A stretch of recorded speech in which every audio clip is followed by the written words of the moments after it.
Mexico, the whole enchilada.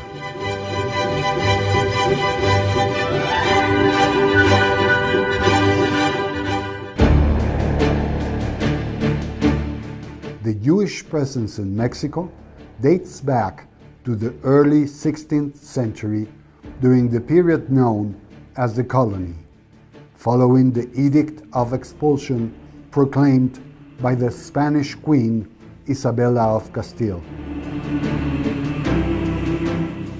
Their stay did not last long. The Tribunal of the Holy Inquisition was instituted in Mexico as the second of three persecution sites in Latin America. In 1525, following the conquest of the Aztec people, the colony was established in the area that would later become Mexico.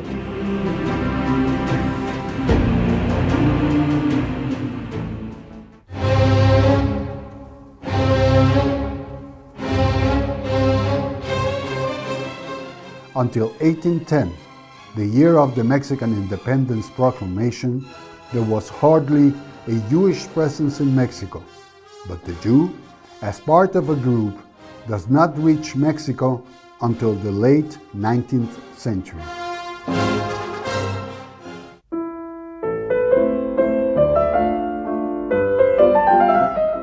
The winds of anxiety began to blow in Europe. The political and economical situation were filled with unease. Jews, with their millenary experience, perceived the need to exile themselves once more in the already long course of migrations. And this time, the American continent became the answer. The United States, Canada, and the warm and exotic Cuba were the first options. Mexico was not even considered as an alternative. Nevertheless, some Jews reached Mexico just as many others would do so later on, simply by accident or due to the exclusion of immigrants from those three countries.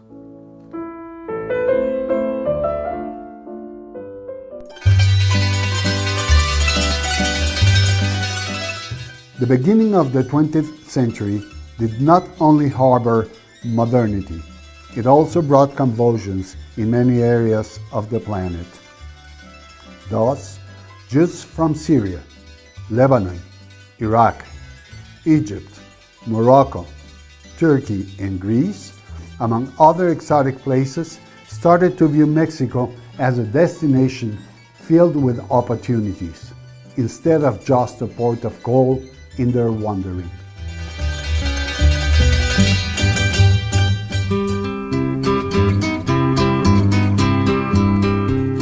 The Mexican Revolution and the Russian Revolution practically took place at the same time, but their effects were completely different. Mexico became a new democracy with political, social, and economic change, while Russia declared its preference on the state and smothered any possibility on development among its population. Thus, the Russian and Polish Jewry, with a diminished income and facing physical danger, began to seek a way out. Mexico became a beacon guiding many immigrants. Many Jews have already heard of a country, the only one which wrote its name with an X. They knew that in Mexico, people did not speak English as in the United States or Canada. But in Mexico, the weather was gentler than in Havana, and Mexico was almost a virgin territory in many terms.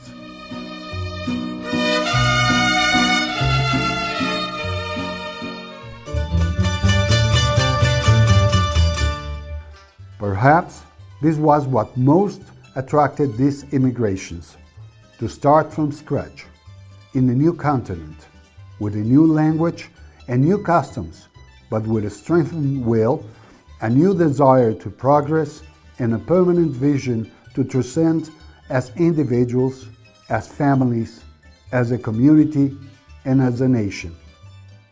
The great immigration of the 20s was also due to the support of the Mexican president on that period, who was sympathetic towards Jews and who also had a hope that their presence in the country would eventually show, as was soon seen, results in the country's economic development.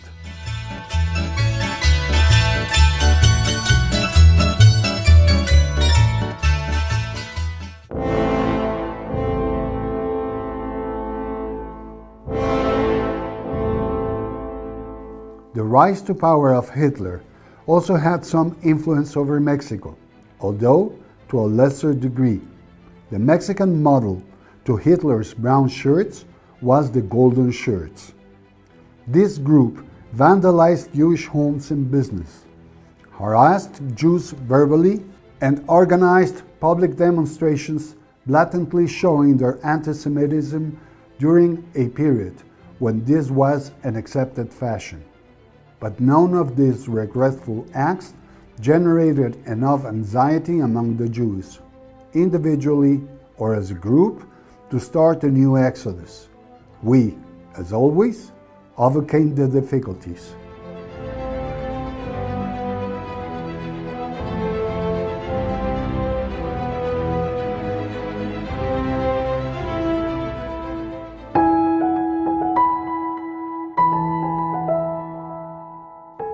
The current population of the community barely reaches 40,000 souls, yet it has dozens of beautiful, functioning synagogues.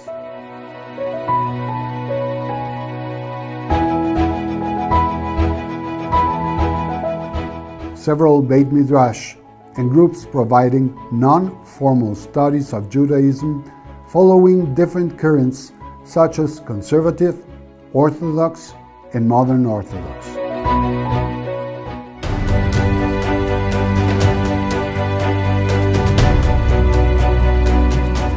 For more than 70 years, the community has concentrated Jews from all origins and currents in its most popular institution, the Centro Deportivo Israelita.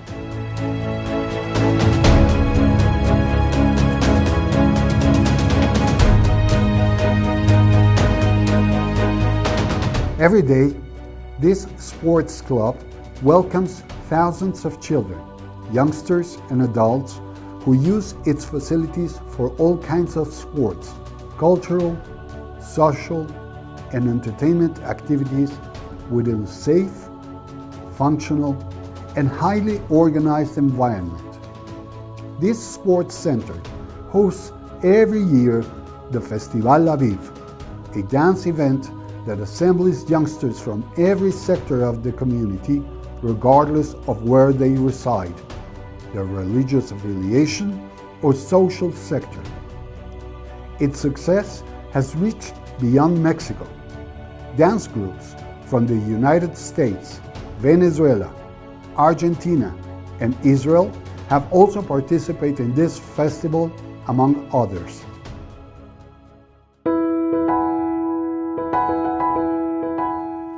In 1938, the community's political organization was concentrated at the Comité Central Israelita. This body functions as an assembly who represents all of the different sectors in official issues of the community and with the country's local federal authorities. The community has also created, kept, and promoted social and Zionist youth organizations. Many women institutions provide a network of social services, and the community maintains close ties with Israel through its financial, social, and cultural means.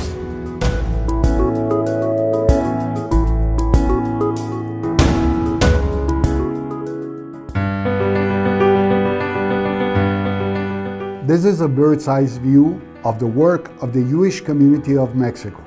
It is important not to overlook the large sectors that constitute and simultaneously support and strengthen the organizations previously mentioned.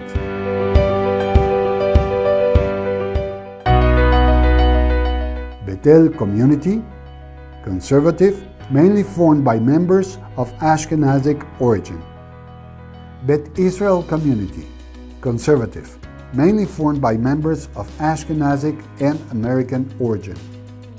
Ashkenazi community of Mexico, Orthodox, Jews from Central Europe. Magen David community, Orthodox, Jews from Aleppo, Syria.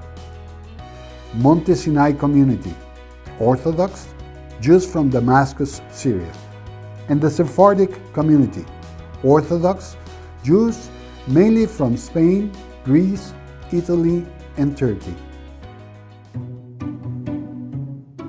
In regards to source of genealogical interest and research, it is important to stress that the community itself has sought to preserve its history, which has been concentrated at the Centro de Documentación e Investigación Judío de México, the Jewish Documentation and Research Center of Mexico, the largest repository of its kind in Latin America, and as well an archive and library which has been honored with the certification of Memory of Mexico and of the World by the UNESCO.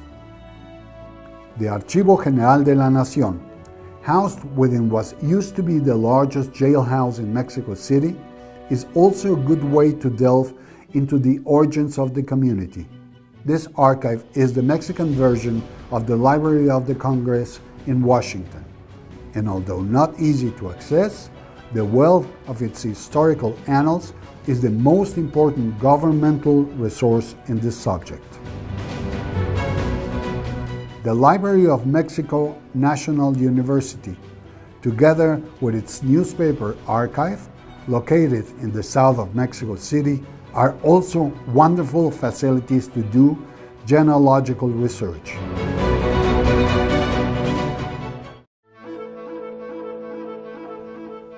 Mexico, the country. Its people. Its colors. Its flavors.